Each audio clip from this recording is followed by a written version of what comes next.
وہ یہ ہے کہ شیطان کے جو فرما بردار بنے ہوئے ہیں، چیلے بنے ہوئے ہیں، شیطان انہیں یہی پٹی پڑھاتا ہے کہ کھاؤ پیو اور عیش کرو، کیونکہ یہ زندگی تو سب کے سامنے ہے، اور جو یعنی انسان ہے وہ یہی زندگی بس گزارے گا، اور دوسری زندگی جو ہے وہ صرف ایک خواب و خیال ہے، غیر یقینی ہے، کیونکہ جو مر گیا وہ مٹی میں مل گیا اور مٹی ہو گیا، اور ان میں سے آج تک کوئی بھی دوبارہ زندہ نہیں ہوا، یعنی یہ شیطان کے پیروکار کا طرز عمل ہے۔ اچھا، پچھلی آیت میں جو آپ نے پڑھا نا، کیا آپ کوئی اور بھی اس کا ہم نام جانتے ہیں، تو اس کی بھی وضاحت ذرا سنیے کہ یعنی اللہ کسی دوسری ہستی یا چیز کا نام نہیں ہے، اللہ صرف اسی ہستی کا نام ہے جو خالق و مالک ہے، ارض و سماوات ہے، کوئی دوسرا اس کا ہم نام نہیں۔ اور اگر لفظ اس میں صفت کے معنی میں لیا جائے، جیسے کہ للہ الاسماء الحسنی میں لیا جا سکتا ہے، تو اور اللہ کے جتنے اچھے اچھے نام ہیں وہ ایک دو کے سوا سب صفاتی ہی ہیں، تو اس صورتحال میں یہ بھی اس کا معنی ہے کہ اس کا کوئی ہم پلہ یا ہم پایا یا اس کا جوڑ کا کوئی ہوگا، یعنی ایسا ہو ہی نہیں سکتا کہ اللہ کے مقابل، اللہ کے برابر کوئی دوسری ہستی موجود ہو جس میں اللہ کی سی صفات پائی جاتی ہوں۔ آپ یہ دیکھیں نا کہ کئی بار اللہ کے جو صفاتی نام ہیں اس میں ہمیں تاکید کی جاتی ہے کہ آپ اس کے ساتھ یعنی رحمان نام جو ہے اکیلے نہیں ہم رکھ سکتے، عبد الرحمن، اور اسی طرح سے اللہ نام جو ہے وہ کسی بھی بندے کا نام نہیں ہو سکتا سوائے اللہ کی ذات کے، تو اس کے ساتھ بھی عبد کا لفظ لگاتے ہیں، یعنی اللہ کا بندہ، عبداللہ۔ ٹھیک ہو گیا؟ اب اگلی آیت جو ہے ہماری اس سبق کی، اس کی طرف چلتے ہیں۔ اللہ تعالیٰ فرماتا ہے فَوَرَبِّكَ لَنَحْشُرَنَّهُمْ وَالشَّيَاطِينَ، کہ اللہ تعالیٰ فرماتا ہے آپ کے پروردگار کی قسم، ہم انہیں اور اس کے شیطانوں کو ضرور جمع کر کے لائیں گے، پھر ان سب کو گھٹنوں کے بل جہنم کے ارد گرد حاضر کریں گے، پھر ہر گروہ جو ہے ایسے لوگوں کو، ہر گروہ میں سے ایسے لوگوں کو کھینچ کر لائیں گے جو اللہ تعالیٰ کے مقابلے پر سخت سرکش بنے ہوئے تھے۔ یہ سارا حالات جو ہے وہ یعنی آپ کو پتہ ہے اور میں بھی جانتی ہوں کہ اللہ تعالیٰ نے گروہ کے گروہ جو ہیں وہ جہنم میں داخل کرنے ہیں، اور وہ کون ہوں گے؟ جو اللہ کے نافرمان ہیں۔ اور اللہ تعالیٰ نے یہ بات کی ہے، بار بار کی ہے قرآن میں، کہ جتنے بھی یعنی نافرمان اور اللہ تعالیٰ کی احکامات کو نہ ماننے والے، بضد رہنے والے، منافقت کرنے والے، شرک کرنے والے جو ہیں وہ اپنی سزا جو ہے گناہ کی وہ ضرور بھگتیں گے، اور سوائے شرک کرنے کے جتنے بھی کبیرہ گناہ ہوں گے ان کی سزا بھگتنے کے بعد جو ہے وہ انسان جنت میں جا سکتا ہے، لیکن بشرطے کہ وہ لا الہ الا اللہ اس نے کہا ہو اور اسے اپنے گناہ کی سزا بھگتنی پڑے گی۔ دوسرا یہ کہ جس نے شرک کیا وہ تو کبھی بھی جہنم سے باہر نہیں آئے گا۔ اگلی آیت میں اللہ تعالیٰ فرماتے ہیں کہ پھر ہم ان لوگوں کو بھی خوب جانتے ہیں جو جہنم میں پہلے داخل ہونے کے زیادہ مستحق ہیں۔ اچھا، یعنی شیطانوں میں سے بھی اللہ تعالیٰ جو ہے نا وہ ان کے جو سرغنہ ہوں گے نا، جو لیڈر ہوں گے، ان کو پہلے نکالیں گے اور انہیں سب سے پہلے جہنم رسید کریں گے اور زیادہ سزا دیں گے، کیونکہ انہوں نے خود گمراہ ہونے کے ساتھ ساتھ جو ہے وہ اپنے ساتھ دوسروں کو بھی گمراہ کیے۔ ٹھیک ہے، تو ان کو پہلے اللہ تعالیٰ کہتا ہے کہ جہنم میں ڈالا جائے گا۔ ایک اور بات جو اگلی آیت میں ہمیں پتہ چل رہی ہے، اللہ تعالیٰ فرماتا ہے کہ وَإِن مِّنكُمْ إِلَّا وَارِدُهَا كَانَ عَلَىٰ رَبِّكَ حَتْمًا مَّقْضِيًّا، کہ تم میں سے کوئی بھی ایسا نہیں جس کا جہنم پر گزر نہ ہو، یہ قطعی طے شدہ بات ہے جسے پورا کرنا آپ کے پروردگار کے ذمے ہے، یعنی بلے سرات سے جو ہے وہ ہر ایک کو گزرنا پڑے گا، ہر شخص کو، خواہ وہ مسلم ہے، کافر ہے، نیک ہو، بد ہو، ایک دفعہ ضرور جہنم کے کنارے لا کر کھڑا کیا جائے گا، اور یہ اللہ کی طرف سے طے شدہ بات ہے جس کا کوئی خلاف نہیں۔ احادیث بھی اس کی وضاحت کرتی ہیں۔ سیدنا عبداللہ بن مسعود کہتے ہیں کہ رسول اللہ صلی اللہ علیہ وسلم نے فرمایا، سب لوگ دوزخ پہنچیں گے، پھر اپنے اپنے اعمال کے لحاظ سے واپس ہوں گے۔ پہلا گروہ تو بجلی کی چمک کی طرح نکل جائے گا، دوسرا ہوا کی طرح، تیسرا گھڑ سوار کی طرح، چوتھا اونٹ کی طرح، پانچواں دوڑنے والے کی طرح، اور چھٹا جیسے آدمی پیدل چلتا ہو۔ یہ ترمذی کی حدیث ہے۔ اور سیدنا ابو سعید خدری رحمۃ اللہ جو ہے رضی اللہ عنہ فرماتے ہیں کہ ہم نے پوچھا یا رسول اللہ یہ پل صراط کیا چیز ہے؟ آپ نے فرمایا وہ ایک پل ہے جسے جہنم کی پشت پر رکھیں گے، یہ پل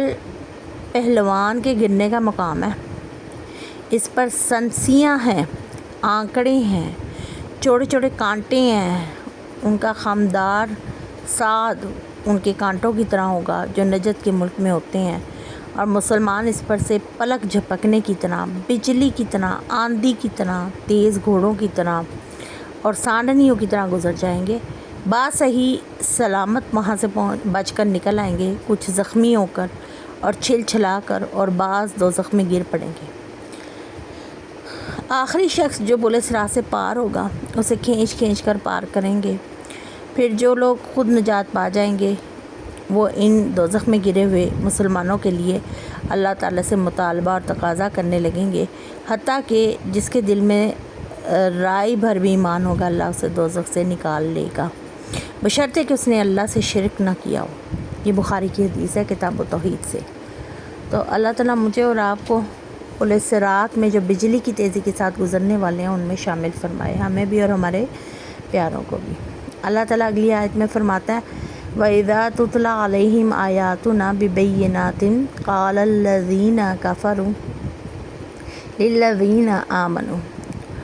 اور جب ان پر ہماری واضح آیات پڑھی جاتی ہیں تو کافر ایمان والوں سے کہتے ہیں کہ بتاؤ ہم دونوں گروہوں میں سے کس کی حالت بہتر ہے اور کس کی مجلس اچھی ہے۔ اب یہ دیکھیں کہ یہ بات یہاں پر آپ کو سمجھ آ جانی چاہیے کہ کس انسان کا انجام بہترین ہے اور کس کا انجام برا ہے، تو وہ سب کیا ہے، وہ قرآن میں موجود ہے۔ اب اللہ تعالیٰ اسی بات کا جواب دیتے ہوئے کہتے ہیں کہ وَكَمْ أَهْلَكْنَا قَبْلَهُمْ مِنْ قَرْنٍ هُمْ أَحْسَنُ أَثَاثًا وَرِئْيًا، کہ حالانکہ ہم نے ان سے پہلے کئی ایسی قومیں ہلاک کر دیں جو ساز و سامان اور ظاہری شان و شوکت کے لحاظ سے ان سے بہتر تھیں۔ ٹھیک ہے، اب یہاں پر آپ بات یہ دیکھیں کہ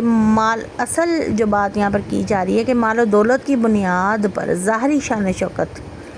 جو ہے یہ اس کے پیمانے پر انسان کسی کے ایمان کا تعین نہیں کر سکتا، اور مال و دولت جو ہے وہ قسمت پر ڈیپینڈ کرتا ہے کہ اس کی قسمت میں کتنا لکھا ہے، اس کی فراوانی اللہ کی رضا کی دلیل نہیں ہے۔ ٹھیک ہے، یوم آخرت کا انکار کرنے والوں کو تو اللہ تعالیٰ نے کسی مقام پر کافر قرار دیا ہے، کسی پر مشرکین مکہ بھی آخرت کے منکر تھے، اور اسی قسم کے منکر اور دنیا دار لوگوں کا بھی نظریہ یہی رہا ہے کہ اس دنیا میں مال و دولت کا مہیا ہونا اللہ کی مہربانی کی دلیل ہے، اور اسی مال و دولت اور جاہ کے پیمانوں سے لوگوں کی قدر و قیمت کا اندازہ لگاتے ہیں لوگ، اپنا بھی اور دوسروں کا بھی۔ مشرکین مکہ کا بھی یہی انداز فکر تھا، انہیں جب ان کے انجام سے باخبر کیا جاتا تھا تو ان کا یہ جواب ہوتا تھا کہ ہمارے مکانات، ہمارے فرنیچر، ہماری طرز و بود و باش جو ہے، ہماری مجالس تم لوگوں سے بہتر نہیں ہے۔ اگر ہم باطل پر ہوتے جیسا کہ تم ہمیں کہتے ہو تو ہم تم سے ہر لحاظ سے بہتر کیسے ہو سکتے تھے؟ تو اللہ نے ان کے نظریات کو رد کر دیا۔ اللہ نے فرمایا کہ یہ معیار ہی غلط ہے، اس لیے کہ جو قومیں تم سے پہلے ہم نے تباہ کی ہیں نا وہ تم سے شان و شوکت میں اور ساز و سامان کے لحاظ سے بہت بہتر تھیں، اور ان پر عذاب الہی کا نزول ہوا ہے، اور اسی بات کی دلیل ہے کہ ساز و سامان کی بہتری کے باوجود اللہ ان سے ناراض ہے اور وہ اللہ کے عذاب کے مستحق ٹھہری ہیں۔ تو یہ بات مجھے اور آپ کو بھی ذہن نشین کر لینی چاہیے، ٹھیک ہے، کہ مال و دولت کا زیادہ ہونا، دیکھیں قارون کے پاس بھی مال و دولت بہت زیادہ تھا، موسیٰ علیہ السلام کے پاس تو اتنا مال و دولت نہیں تھا، لیکن قارون جو ہے اس کے پاس مال و دولت بہت تھا، اور وہ اپنے خزانوں سمیت جو ہے زمین میں دفن ہو گیا۔ اور موسیٰ علیہ السلام کیونکہ توحید پرست تھے، اللہ کے پیغمبر تھے، اور آپ یہ دیکھ لیں کہ دنیاوی لحاظ سے بھی اللہ تعالیٰ نے ان کو کتنی عزت سے نوازا، اللہ کے اولو العزم پیغمبر، رسول اور پھر انبیاء میں شامل ہونا، تو مال و دولت جو ہے وہ اس چیز کا معیار نہیں ہے۔ پھر اللہ تعالیٰ فرماتا ہے کہ آپ ان سے کہیے کہ جو شخص گمراہی میں پڑا ہوا تو اللہ تعالیٰ سے ایک مدت تک ڈھیل دیے جاتے ہیں تاکہ یہ لوگ وہ کچھ دیکھ لیں جس کا ان سے وعدہ کیا گیا ہے، خواہ یہ عذاب الہی ہو یا قیامت ہو۔ اس وقت انہیں معلوم ہو جائے گا کہ کس کا حال برا اور کس کا جتھا کمزور ہے۔ اب یہ آزمائش ہے، دیکھیں مال و دولت کا ہونا بھی جو ہے وہ ایک آزمائش ہے کہ جو لوگ دنیا کے ساز و سامان میں دل لگا کر اس کی دل فریبیوں پر ریجھ جاتے ہیں، اللہ تعالیٰ ان پر مزید انعامات کی بارش کیے جاتے ہیں اور اس اندازے سے یہ آزمائش کرتے ہیں، پھر اس کی بھی ایک حد مقرر ہوتی ہے۔ اگر اس عرصہ میں وہ اللہ کی طرف رجوع کر لیں، دین حق کی طرف لوٹ آئیں تو ٹھیک ہے، ورنہ انہیں کیا ہوتا ہے، عذاب سے دو چار ہونا پڑتا ہے، ٹھیک ہے۔ اور پھر ایسا عذاب دنیا میں بھی انہیں آ سکتا ہے جیسا کہ سابقہ اقوام پر آیا ہے۔ اگر دنیا میں بچ جائیں تو قیامت کے وقت ان کا جو ہے وہ واسطہ پڑنے والا ہے ایسے عذاب سے۔ اس وقت انہیں قدر و عافیت معلوم ہو جائے گی اور یہ بھی پتہ چل جائے گا کہ حقیقت میں جو ہے وہ کون سی قوم جو ہے وہ زیادہ خوشحال ہے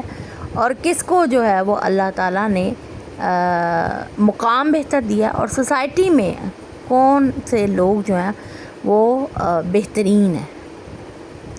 پیارے سسٹرز، آج کا سبق اتنا ہی۔ اللہ تعالیٰ مجھے اور آپ کو ان لوگوں میں شامل فرمائیں جو جنت الفردوس کی حقدار ٹھہریں۔ اللہ تعالیٰ مجھے آپ کو ہمارے پیاروں کو ان میں شامل فرمائے۔ ربنا آتنا فی الدنیا حسنۃ وفی الآخرۃ حسنۃ وقنا عذاب النار۔ سبحانک اللہم وبحمدک اشہد ان لا الہ الا انت استغفرک واتوب الیک۔ السلام علیکم ورحمۃ اللہ وبرکاتہ۔